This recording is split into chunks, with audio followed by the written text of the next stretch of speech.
दोस्तों, आज इस वीडियो में पति पत्नी के झगड़े पर दिल छूने वाली कहानी बताई जाएगी। चलिए वीडियो को शुरू करते हैं। एक समय की बात है, एक संयुक्त परिवार के एक पति पत्नी में काफी बड़ा झगड़ा हुआ। यह झगड़ा उन छोटे मोटे झगड़ों से ज्यादा गंभीर था जो हर पति पत्नी में सामान्यतः होता है, क्योंकि इस झगड़े में एक दूसरे की आलोचना करते करते बात इतनी बिगड़ गई थी कि पति पत्नी एक दूसरे से अब तलाक मांगने तक बातें करने लगे थे। संयुक्त परिवार के बाकी के सभी लोग बहुत परेशान हो गए और वह सब किसी तरह इन दोनों को समझाकर इस झगड़े का अंत करना चाहते थे। जब सभी के प्रयास काम नहीं आए तो वे लोग पति पत्नी के इस जोड़े को घर के सबसे बुजुर्ग सदस्य यानी दादाजी के पास लेकर गए।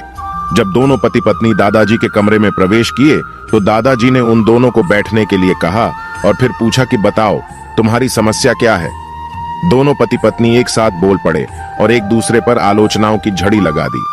जितनी कमियां पत्नी अपने पति में गिना रही थीं, उससे ज्यादा कमियां पति भी अपनी पत्नी में गिना रहा था और कई मिनटों तक यह सिलसिला चलता रहा। दादाजी ने भी इन दोनों को नहीं रोका और इनको अपना अपना गुस्सा एक दूसरे पर उतारने दिया। आखिर में जब दोनों एक दूसरे की बुराइयां करके थक गए और शांत हो गए, तब दादाजी ने उन दोनों से कहा, अब दोनों एक दूसरे की कुछ अच्छाइयां बताओ। जब अच्छाई बताने का समय आया तब दोनों ही पति और पत्नी एकदम से चुप हो गए। शायद गुस्से में उन्हें कुछ याद नहीं आ रहा था या फिर गुस्से की वजह से ही वह एक दूसरे की अच्छाइयां बताना नहीं चाहते थे। दादाजी ने यह बात भी महसूस कर ली। थोड़ी देर तक जब कोई भी नहीं बोला तब दादाजी ने कहा, अच्छा ठीक है, ये लो पेपर और पेन और एक दूसरे की अच्छाइयां इसमें लिखो। पति पत्नी दोनों ने ही पेपर और पेन लिया और एक दूसरे से काफी दूर जाकर बैठ गए। थोड़ी देर तक ना पति ने कुछ लिखा ना पत्नी ने।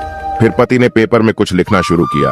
उसे देखकर पत्नी ने भी अपने पेपर में लिखना शुरू कर दिया। ऐसा लग रहा था जैसे दोनों एक दूसरे से कंपटीशन कर रहे हो। काफी समय तक दोनों ने पेपर में लिखा और जब पेपर लिखावट से भर गया तब दोनों ही अपना अपना पेपर लेकर दादाजी के पास उन्हें देने के लिए गए। दादाजी ने उन दोनों के ही पेपर लेने से मना कर दिया और कहा कि अपने अपने पेपर एक दूसरे को दे दो और अब एक दूसरे के पेपर पढ़ो। पति ने पत्नी को और पत्नी ने पति को अपना पेपर दे दिया। वे एक दूसरे के पेपर पढ़ने लगे। थोड़ी देर बाद पति और पत्नी दोनों के ही आंखों में आंसू थे। पेपर में अपने बारे में लिखी अच्छाइयां पढ़कर पत्नी तो फूट फूट कर रोने लगी।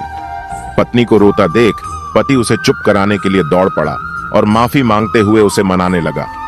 पत्नी ने भी पति की माफी मांगी और माहौल ऐसा हो गया जैसे कभी कोई झगड़ा हुआ ही नहीं होगा। दोस्तों, कमियां और खूबियां जगत के हर इंसान में होती है। अब हमारे ऊपर होता है कि हम कमियां देखकर अपने जीवन को नर्क बना ले या खूबियां देखकर अपने जीवन को स्वर्ग बना सकते हैं। यह कहानी हमें यह सिखाती है कि खुशहाल और सुखी जीवन के लिए हमें सकारात्मक सोच, परिश्रम, अविचलितता और निरंतरता की आवश्यकता होती है। समस्याओं और चुनौतियों के साथ मुकाबला करना और अपनी मेहनत और संघर्ष के माध्यम से अपने सपनों की प्राप्ति करना हमें खुशी और सफलता की ओर ले जाता है।